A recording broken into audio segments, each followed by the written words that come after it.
കഴിഞ്ഞ 5 വർഷക്കാലത്തെ സി മുഹമ്മദ് ബഷീറിൻ്റെ നേതൃത്വത്തിലുള്ള വളരെ ചലനാത്മകമായ മുനിസിപ്പൽ ഭരണത്തിന് അവരെ ഞാൻ പ്രത്യേകമായി അഭിനന്ദിച്ചുകൊണ്ടു. മിസ്റ്റർ സി മുഹമ്മദ് ബഷീർ, ഈ മണ്ണാർക്കാടിൻ്റെ വികസന നായകൻ.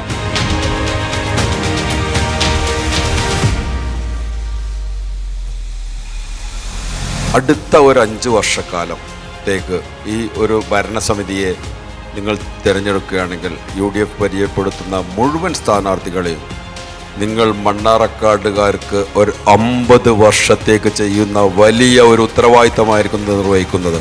ഇതിൽ രാഷ്ട്രീയ ഭേദമന്യേ ഇവിടെയുള്ള ഞങ്ങളെ കേട്ട ആളുകൾ, ഇതിൽ പങ്കെടുത്ത ആളുകൾ മറ്റുള്ള ആളുകളോട് പറയണം. കൃത്യമായ ഒരു പ്ലാനിങ്ങോടുകൂടി, കൃത്യമായ കാഴ്ചപ്പാടോടുകൂടി, കൃത്യമായ ഇച്ഛാശക്തിയോടുകൂടിയാണ് ഞാനിത് പറയുന്നത്. നിങ്ങൾക്ക് എന്നെ വിശ്വസിക്കാം.